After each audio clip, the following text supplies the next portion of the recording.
들진 않아도 이제 연애만 하긴 지쳤거든.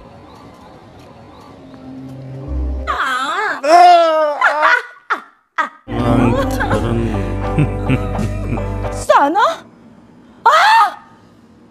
Halo guys, kembali lagi di channel Topeng Hitam Official guys ya.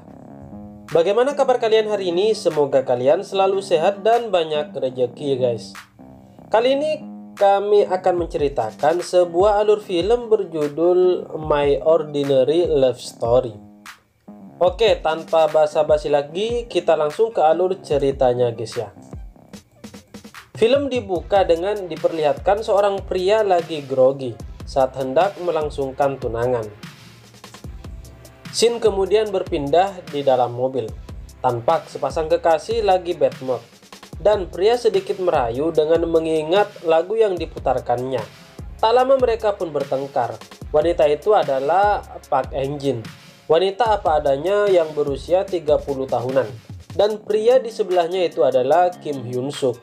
Pria yang kelihatannya lugu itu berusia sekitar 32 tahun. Yap, kita akan dibawa ke masa dulu. Di rumah Hyun Suk, Eun-jin dan Hyun Suk lagi berdebat memilih sofa dan mengenai hal-hal yang dibutuhkan sebelum pernikahan mereka. Saat Hyun Suk ke kamar mandi, Eun-jin melihat isi handphone Hyun Suk. Dia melihat ada pesan yang bertuliskan, "Sayang, jam berapa kamu datang?" Dan Eun-jin berusaha mengingat nomor HP pelakor itu. Dengan bete saat itu juga dia meninggalkan rumah Hyun Suk. Makin bete parah lagi saat Hyun Suk mengiyakan tawaran Eun-jin untuk tidak mau diantarkan pulang. Sontak hatinya pun bergumam, aku seharusnya tidak mempercayai pria ini lagi. Eun-jin pun mengingat seluruh kejadian saat ditinggalkan mantan-mantannya. Keseringan dikecewakan, Eun-jin pun memutuskan untuk melajang. Namun saat usianya sudah menginjak 29 tahun, dia mulai gelisah karena melihat teman-temannya yang sudah pada menikah dan mempunyai anak. Dan akhirnya dia memutuskan untuk memulai permainan. Setelah bekerja, dia berpacaran dengan bosnya dan berharap bisa dapat rumah yang bagus. Namun sang bos hanya menganggap ini hanya seru-seruan saja. Lamunannya mengingat masa lalu pun sampai di rumahnya. Orang tuanya yang melihat tingkah aneh anaknya ini sedikit berdebat tentang Hyun Suk. Kayaknya keluarga Eun-jin enggak setuju nih. Di kamar sang adik, Eun-gyeol kaget melihat kakaknya. Lalu Eun-jin mengambil HP adiknya dan mencoba menelpon nomor pelakor tadi. Suara wanita terdengar, Eun-jin pun mulai manyun. Di kamarnya Eun-jin, ia akan dibawa lagi ke masa dulu. Eun-jin ditinggalkan sang bos karena bos menganggap ini hanya permainan. Dengan kesal, dia menyiram sang bos. Di luar saat berjalan, Eun-jin seperti orang gila hingga para taksi tak mau mengantarnya pulang. Tak lama duduk di halte, Eun-jin pun dihampiri seseorang yaitu Hyun Suk. Karena searah, mereka pun sepakat untuk berbagi ongkos taksi. Di dalam taksi, Hyun Suk bercerita tentang kematian sang ayah akibat kelalaian sopir taksi.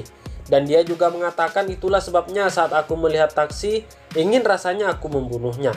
Saat turun dari taksi, Hyun Suk mengatakan kalau tadi cuma bercanda. Ayah ibuku masih hidup kok. Lalu Hyun Suk memberikan kartu namanya ke Eun-jin. Mereka pun bertukar nomor hingga berkenalan. Scene kemudian berganti saat mereka sudah pacaran. Hari mereka selalu diwarnai dengan jalan berdua. Hyun Suk yang suka kebun binatang mengatakan hewan selalu sesuai dengan sifatnya. Mereka tidak pernah bermuka dua. Di atas ayunan berjalan, Hyun Suk menanyakan kepada Eun-jin, kenapa kamu mencintaiku? Diam tanpa kata, Eun-jin mencium Hyun Suk.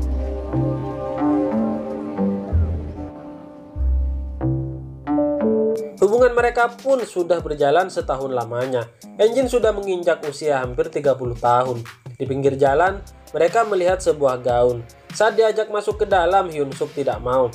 Sedikit kesal, Eun-jin menepis Hyun Suk dan tak sengaja menjatuhkan sesuatu ke dalam selokan. Hyun Suk pun berusaha mengambil itu. Saat dapat, ternyata itu adalah kotak cincin. Namun cincinnya sudah hilang karena jatuh tadi. Melihat itu, Eun-jin pun meminta maaf. Dengan cara lain, Hyun Suk mengambil pita yang ada di kotak cincin itu dan mengikatnya di jari Eun-jin. Eun-jin yang penasaran apa yang mau dikatakan Hyun Suk menunggu. Tak sabar seolah dia mau dilamar, namun tidak, Hyun Suk malah berkata tentang dirinya yang brengsek. Scene kemudian berganti di masa kini. Hari demi hari Engin masih saja penasaran siapa sebenarnya yang mengirim pesan tersebut kepada Hyun Suk. Dia bahkan meminta pendapat temannya Soyong, wanita yang berusia 29 tahun yang bekerja sebagai polisi. Menurut Soyong, Engin hanya khawatir kalau dia akan dikhianati Hyun Suk. Hingga Engin bercerita tentang pesan yang masuk ke HP Hyun Suk. Mendengar itu, Soyong menyuruh untuk mengecek di Google. Langsung dicek, Engin pun menemukannya hingga alamat Hermes Bar dengan modus membeli sofa. Engin dan Soyong mulai menemui wanita yang dicurigai Engin sebagai selingkuhan Hyun Suk. Mereka pun bertemu seolah mengerti brand. Semua barang yang dibawa wanita itu dianggap murahan sama Engin. Wanita itu langsung menunjukkan sofanya dan sedikit curhat mulai dari pacar hingga suaminya yang meninggal.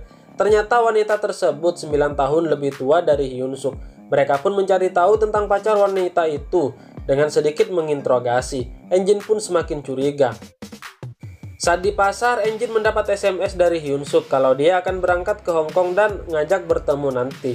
Engin pun berniat untuk mendatangi kantor Hyun Suk. Mereka tiba di kantor Hyun Suk.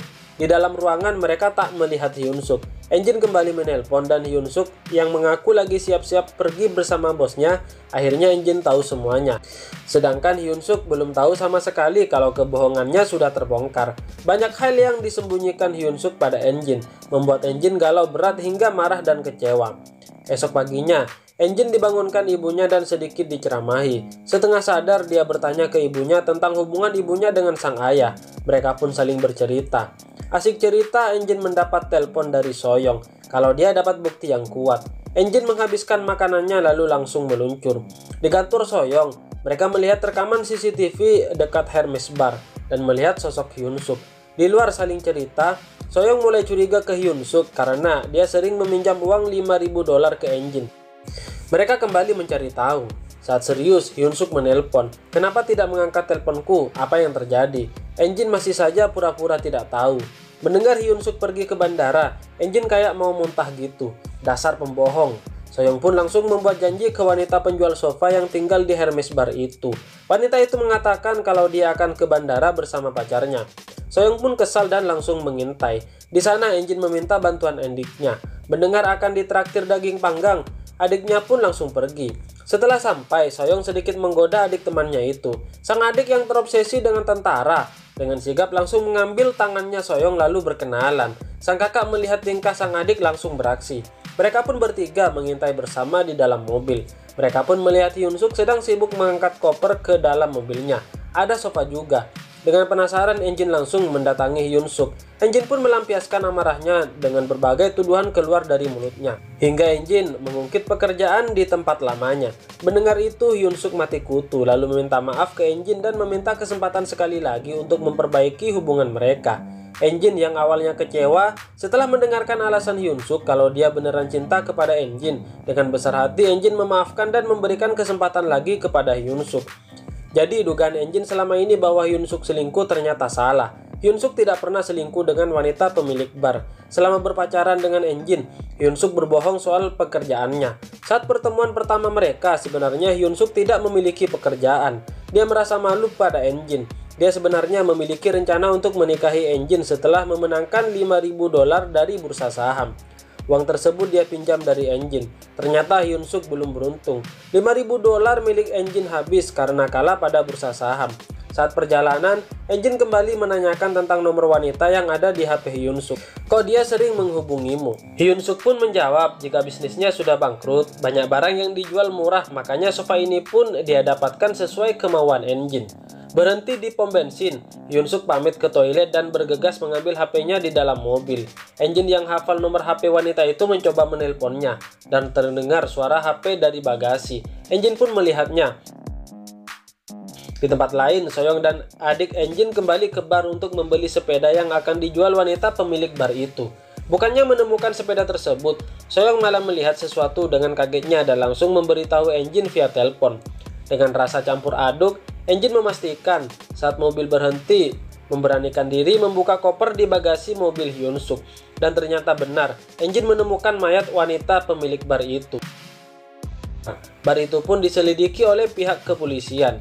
Arah perjalanan pulang, kita akan dibawa ke awal film tadi.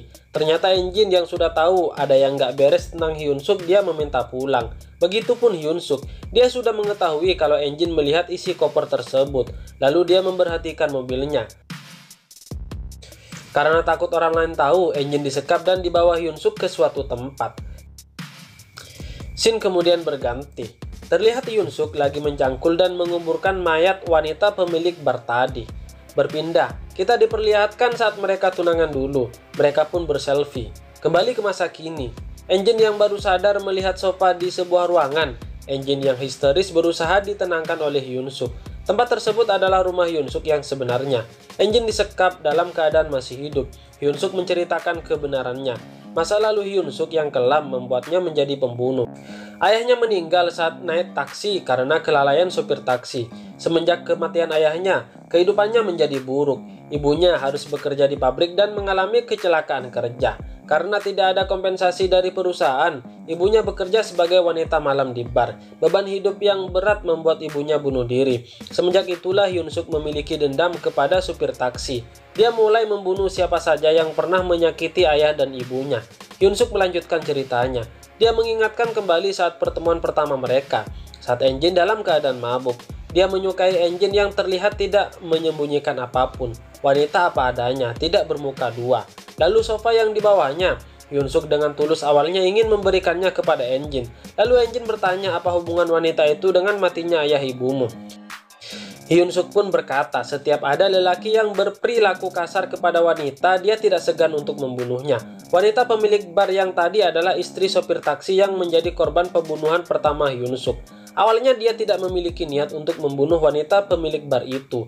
Wanita tersebut memiliki seorang pacar yang tidak berperi kemanusiaan. Rencananya, Hyunsuk hanya akan membunuh pacar wanita itu. Namun tak disangka wanita tersebut melihat aksi pembunuhan yang dilakukan Hyunsuk. Tanpa pikir panjang, dia membunuh keduanya dan memasukkan mereka ke dalam koper. Mendengar itu, Enjin semakin takut. Hyunsuk berniat untuk mati bersama Enjin, tetapi Enjin berusaha meyakinkannya bahwa Enjin mencintainya dengan tulus.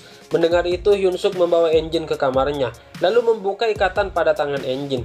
Setelah Hyunsuk percaya, Enjin memukul Hyunsuk lalu kabur dari tempat itu. Akhirnya Enjin keluar dari tempat persembunyian Hyunsuk. Dengan bergegas, Enjin berusaha menyelamatkan diri. Adik Enjin dan temannya yang berusaha mencari akhirnya menemukan Enjin lalu membawa Enjin masuk ke dalam mobilnya. Namun, mobil buntut sang adik tak bisa diharapkan. Akhirnya mobilnya hidup. Sontak lampu mobil menyorot Hyunsuk yang sudah berdiri tepat di hadapan mobil. Mereka pun menginjak gas lalu menabrak Hyunsuk. Scene kemudian berganti di rumah sakit. Enjin selamat dari kejadian mengerikan dalam hidupnya dan tak pernah lagi bertemu Hyunsuk. Namun sambil melihat HP, Enjin yang masih ada rasa melihat kembali foto-foto tunangannya bersama Hyunsuk. Sedang asik mendengar suara Hyunsuk dari pintu, permisi. Dengan kaget, mata lebar Enjin melihatnya dan cerita pun tamat. Sebuah film dengan judul My Ordinary Love Story tayang pada akhir Agustus 2014 lalu.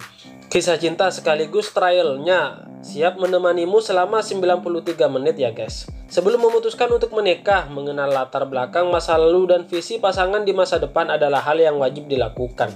Jika tidak, kamu akan terkaget-kaget saat tahu hal yang disembunyikan saat masih pacaran. Seperti inilah film My Ordinary Love Story. Cerita yang disajikan diangkat berdasarkan keresahan yang kemudian menjadi pengetahuan buat para pejuang halal. Bagaimana menurut kalian? Film ini sangat bagus guys ya. Bagi kalian yang baru menemukan channel ini, mohon dukungannya dengan cara klik like, share, dan juga subscribe di bawah ini. Serta aktifkan juga tombol loncengnya supaya kalian tahu jika ada konten terbaru dari channel ini guys ya. Oke, terima kasih guys. Bye-bye.